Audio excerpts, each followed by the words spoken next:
Le 6 mai prochain, Charles III s'avancera solennellement vers la King Edward's Chair, le trône utilisé à chaque couronnement depuis 1626, pour se voir l'onction par le Saint-Crème, les deux sceptres royaux, l'orbi et la cape avant d'être coiffé de la couronne de Saint-Édouard. À quoi songera le nouveau monarque à ce moment précis, alors que tous les regards seront rivés sur lui?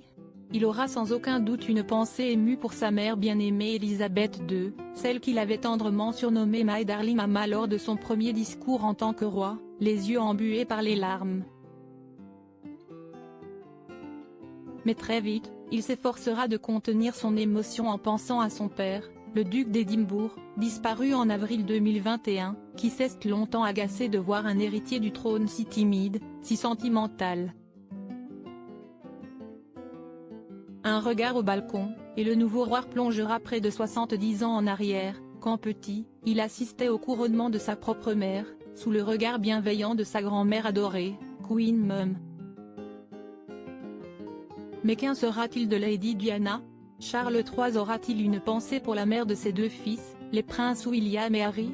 Entre les murs de l'un des édifices les plus prestigieux de Londres, qui a vu tant d'événements être célébrés en son sein, les souvenirs s'entremêlent.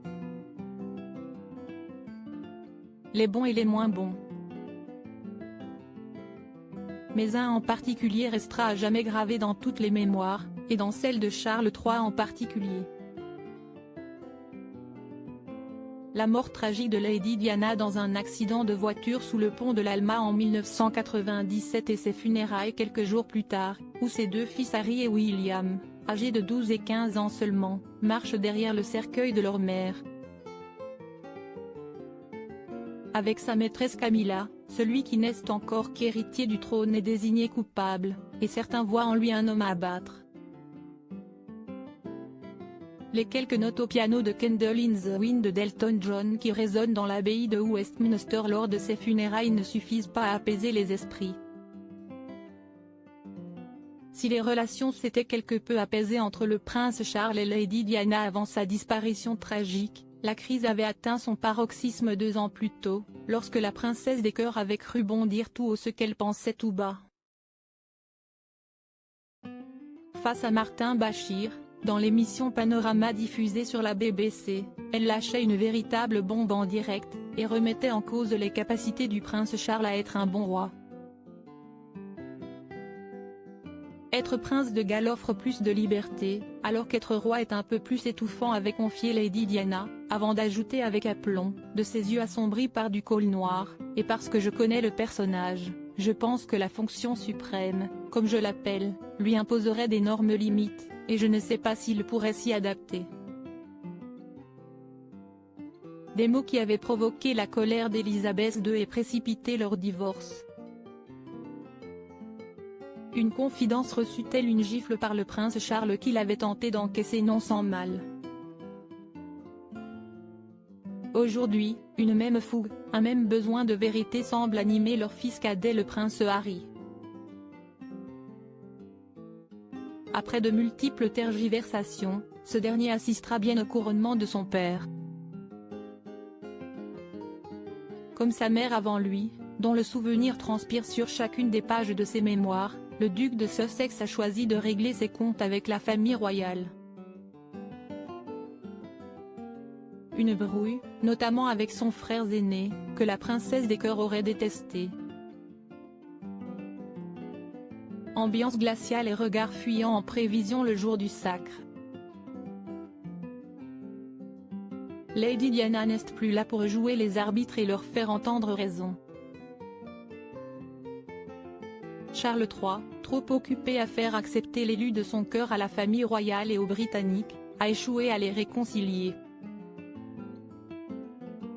Hier comme aujourd'hui, sa première préoccupation porte toujours le même prénom. Camilla, la grande rivale de Lady Diana. Celle qu'elle considérait comme la troisième personne de son mariage. Celle qu'elle n'a jamais su faire oublier à Charles. Le 6 mai prochain, elle sera couronnée reine. Et le diable se cache dans les détails. Pour l'habiller en cette journée historique, elle a fait appel à Bruce Oldfield, le couturier longtemps fétiche de Lady Di. Les hommages, intentionnels ou non, à Lady Diana dans les rangs de l'abbaye de Westminster, qui représentera la défunte princesse. Ses sœurs Lady Sarah et Lady Jane ont-elles seulement reçu un carton d'invitation? Le geste serait symbolique mais les places sont très chères. 2000 invités ont reçu leur précieux sésame, pas un de plus. Interrogé au sujet du couronnement, le frère de Lady Diana, Charles Spencer, a récemment botté en touche, « Tout le truc royal vous savez. Je ne le trouve pas aussi intéressant que les autres.